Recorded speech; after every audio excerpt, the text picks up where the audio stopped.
Hello दोस्तों, आज की इस सेशन में हम चैप्टर नंबर 59 जो कि लक्ष्मीकांत के 7th एडिशन की पॉलिटी की बुक का है, इसमें हम नेशनल कमीशन फॉर वुमेन के बारे में जो भी इम्पोर्टेंट हमारे एग्जाम पॉइंट ऑफ व्यू से बातें हैं उसके बारे में डिस्कस करने वाले हैं। तो हमेशा की तरह इस पूरे चैप्टर को हम छोटे छोटे सब हेडिंग्स के थ्रू समझने की कोशिश करेंगे। सबसे पहले हम समझेंगे कि नेशनल कमीशन फॉर वुमेन का एस्टैब्लिशमेंट किस तरीके से हुआ, इसका इवोल्यूशन किस तरीके से हुआ। फिर हम समझने की कोशिश करेंगे कि इस कमीशन के अंदर जो भी मेंबर्स होते हैं उसका कंपोजिशन किस तरीके का है, इस कमीशन के फंक्शंस क्या क्या हैं, कौन कौन से पावर्स हैं जो इस कमीशन को दिए गए हैं, ये जो कमीशन है वो किस तरीके से काम करती है, और लास्ट में हम एक इम्पॉर्टेंट कॉन्सेप्ट पारिवारिक महिला लोक अदालत के बारे में पढ़ेंगे। तो आई एम योर दोस्त Rahul Sharma and I welcome you all to Rahul Sharma education. सबसे पहले दोस्तों हम समझते हैं कि नेशनल कमीशन फॉर वुमेन का इस्टेब्लिशमेंट किस तरीके से हुआ। देखिए, दरअसल जब हमें आज़ादी मिली, आज़ादी के बाद से, या हम यूँ कहें कि ह्यूमन हिस्ट्री में ही हम देखते हैं कि हमेशा से जो वुमेन रही हैं वो हमारी सोसाइटी के बैकग्राउंड में रही हैं। लेकिन धीरे धीरे आज़ादी के बाद से हमने इन सब चीज़ों को बदलना शुरू किया। धीरे धीरे वुमेन राइट्स की बात उठने लगी।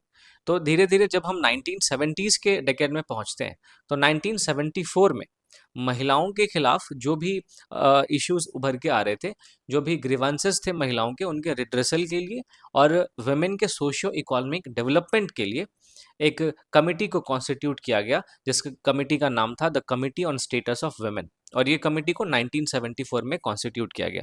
इस कमिटी ने रिकमेंड सबसे पहले किया था कि हमारे देश के अंदर एक नेशनल कमीशन फॉर वुमेन होना चाहिए, जो कि वुमेन के सोशियो इकोनॉमिक डेवलपमेंट पे फोकस करेगा, उसको एक्सेलरेट करेगा। साथ ही साथ जो वुमेन्स इश्यूज फेस कर रहे हैं उन सारे ग्रीवांसेस को, उन सारे इश्यूज को रिड्रेस करने का, उसके रिड्रेसल का काम करेगा, उसको डील करने का काम करेगा। तो अकॉर्डिंगली हम देखते हैं कि इस कमिटी के रिकमेंडेशन के बाद और भी कई सारी कमिटीज बनी। तो 1992 में फाइनली हम नेशनल कमीशन फॉर वुमेन का कॉन्स्टिट्यूशन देखते हैं, और 1992 में ये कमीशन जो है वो अस्तित्व में आता है। अगर इस कमीशन के ऑब्जेक्टिव्स की बात करें, तो सबसे पहले ये जो कमीशन है वो विमेन के लिए हमारे देश के अंदर जो भी लीगल सेफगार्ड्स हैं और जो भी कॉन्स्टिट्यूशनल सेफगार्ड्स हैं उन दोनों को रिव्यू करता है। यानी हमारे देश में विमेन के लिए कौन कौन से ऐसे कानून हैं जो विमेन के राइट्स को प्रोटेक्ट करते हैं, विमेन की डिग्निटी को प्रोटेक्ट करते हैं, उन सब कानूनों की जांच करता है। इसके अलावा हमारे देश के कॉन्स्टिट्यूशन में कौन कौन से ऐसे प्रोविजंस हैं जो विमेन्स के डिग्निटी को और विमेन्स के राइट्स को प्रोटेक्ट करने का काम करते हैं, उन सारे कॉन्स्टिट्यूशनल और लीगल सेफगार्ड्स को रिव्यू करने का काम ये कमीशन करता है। ये कमीशन ये देखता है कि क्या ये जो लीगल सेफगार्ड्स हैं वो विमेन्स के राइट्स के प्रोटेक्शन के लिए इनफ है या नहीं। अगर इनफ नहीं है तो और कौन कौन से उपाय किए जा सकते हैं, तो ये बातें ये कमीशन बताता है। इसके अलावा आप देखेंगे ये जो कमीशन है वो कमीशन हमारे देश के अंदर महिलाओं के खिलाफ जो भी इश्यूज हैं उसके लिए लेजिस्लेटिव मेजर्स क्या हो सकते हैं, यानी हम किस तरीके से लेजिस्लेटिव मेजर्स के थ्रू जो भी महिलाओं के खिलाफ इश्यूज हैं उसकी रेमेडी कर सकते हैं। इस पे भी ये कमीशन जो है वो जोर देता है। इसके अलावा जो वुमेन्स के ग्रीवांसेस हैं उसके रिड्रेसल को फैसिलिटेट करने का काम भी ये कमीशन करता है। साथ ही साथ वुमेन को अफेक्ट करने वाली जो भी पॉलिसीज़ हैं उन पे गवर्नमेंट को एडवाइस करने के लिए भी ये जो नेशनल कमीशन फॉर वुमेन है वो बहुत अच्छे तरीके से काम करता है। तो ये इसके कुछ ऑब्जेक्टिव्स थे जो आपको ध्यान में रखने हैं। तो ये हमने बात कर ली दोस्तों नेशनल कमीशन फॉर वुमेन के स्टैब्लिशमेंट की। अब ज़रा हम बात करते हैं कि इस कमीशन का कंपोजिशन किस तरीके का है। ठीक है, तो सबसे पहले आपको ध्यान में रखना है कि इसमें एक चेयरमैन होता है, इसमें 5 अदर मेंबर्स होते हैं, साथ ही साथ एक मेंबर सेक्रेटरी भी होता है। तो टोटल आपको इसमें 7 मेंबर्स देखने को मिलेंगे। ठीक है, अब ये सारे के सारे मेंबर्स जो होते हैं वो सेंट्रल गवर्नमेंट के द्वारा नॉमिनेट किए जाते हैं। आपको ध्यान में रखना है, इनका अपॉइंटमेंट नहीं होता है, इनको नॉमिनेट किया जाता है। अब इन सारे मेंबर्स की जो सैलरी है, इनके जो अलाउंसेस हैं, इनके क्या क्या सर्विस कंडीशंस होंगे, ये भी सेंट्रल गवर्नमेंट ही प्रिस्क्राइब करती है। ओके, तो ये भी आपको ध्यान में रखना है। अगर हम नेशनल कमीशन फॉर वुमेन के मेंबर्स के टर्म की बात करें तो ये 3 साल तक अपने ऑफिस में बने रहते हैं, लेकिन ये अपने टर्म पूरा होने से पहले सेंट्रल गवर्नमेंट को रिजाइन भी कर सकते हैं, और सेंट्रल गवर्नमेंट चाहे तो इनको रिमूव भी कर सकती है।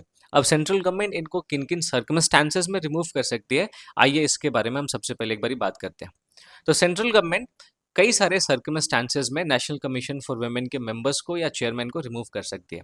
उनमें से सबसे पहला ये है कि अगर नेशनल कमीशन फॉर वुमेन जो है उसका कोई मेंबर अनडिस्चार्ज्ड इंसॉल्वेंट है, यानी कि घोषित दिवालिया है ना, तो उसको फिर सेंट्रल गवर्नमेंट क्या है कि रिमूव कर सकती है, being a member of national commission for women.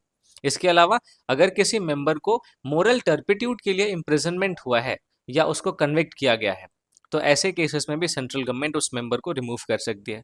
कोई अगर मेंबर अनसाउंड माइंड का है और ऐसा किसी कोर्ट ने डिक्लेयर किया है, अनसाउंड माइंड का मतलब वो मानसिक रूप से ठीक नहीं है, और ऐसा किसी कंपिटेंट कोर्ट ने डिक्लेयर किया है, तो ऐसे मेंबर को भी central government being a national commission of for women के मेंबर उसको रिमूव कर सकती है।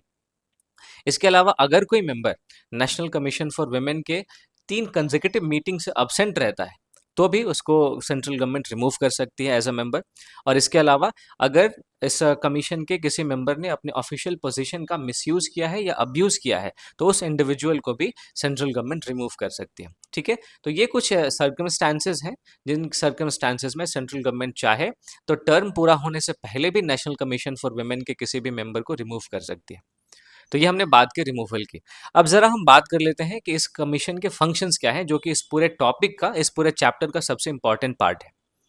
तो सबसे पहले हम देखते हैं कि नेशनल कमीशन फॉर वुमेन जो है उसका रिव्यू फंक्शन क्या है। तो नेशनल कमीशन फॉर वुमेन हमारे देश के अंदर जो भी वुमेन्स के लिए कॉन्स्टिट्यूशनल और लीगल सेफगार्ड्स हैं उसको रिव्यू करने का काम करती है। इसके अलावा इस कमीशन का एक एडवाइजरी रोल भी है, यानी हमारे देश में वुमेन के स्टेटस को इम्प्रूव करने के लिए सेंट्रल और स्टेट दोनों गवर्नमेंट को पॉलिसी रिफॉर्म्स के बारे में जो लीगल रिकमेंडेशन होता है वो देती है।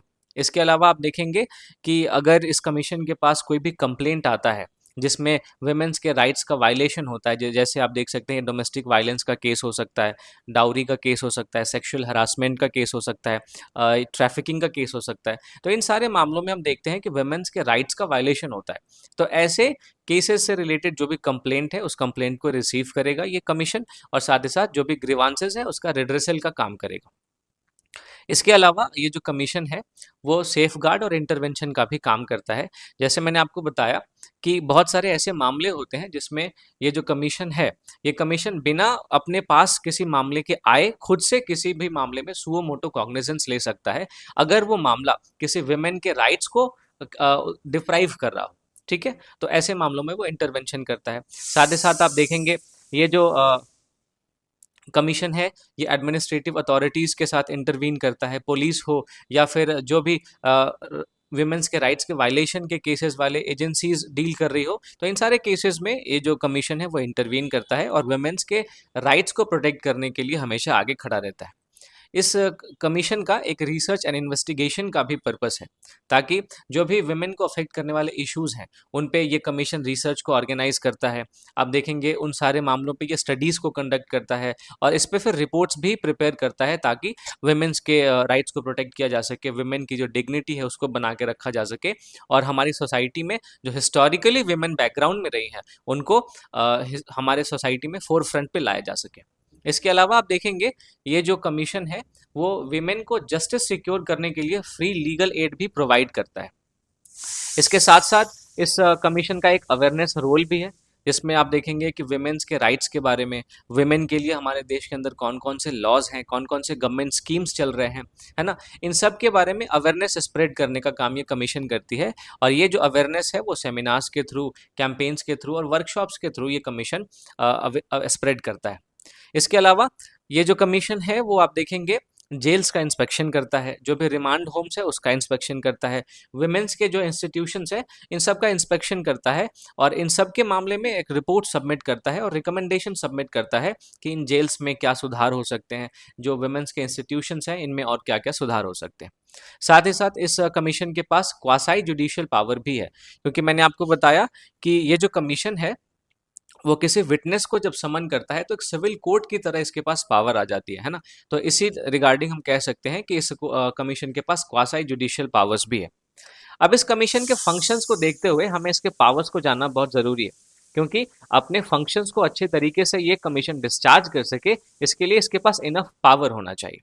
तो ये जो कमीशन है वो जब ज़रूरत पड़े किसी स्पेशल इश्यूज पे एक कमिटी को अपॉइंट कर सकता है। और उसके अलावा आप देखेंगे ये जो कमीशन है ये अपने प्रोसीजर को खुद ही रेगुलेट करता है, और अगर इसने कोई कमेटी बनाई है तो उस कमेटी के प्रोसीजर को भी रेगुलेट करने की पावर इस कमीशन के पास है। साथ ही साथ इस कमीशन के पास एक सिविल कोर्ट की भी पावर है, जिसके बारे में मैंने आपसे अभी चर्चा की।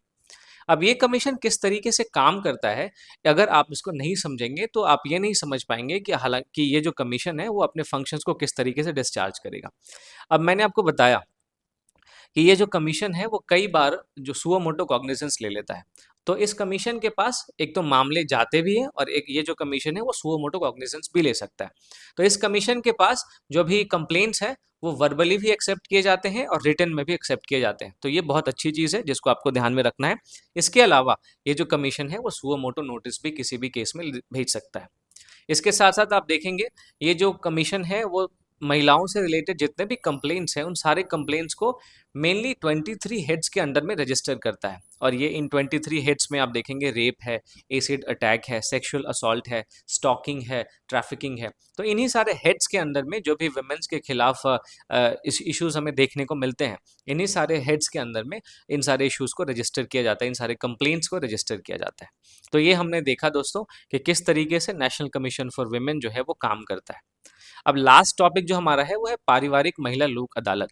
अब ये इस कमीशन के द्वारा एक नया इनोवेशन है, ताकि हम देखते हैं कि जो मैरिज और फैमिली अफेयर्स वाले जो भी मामले कोर्ट्स में पेंडिंग है उन मामलों में स्पीडी ट्रायल हो सके और इन मामलों का स्पीडी डिस्पोजल हो सके।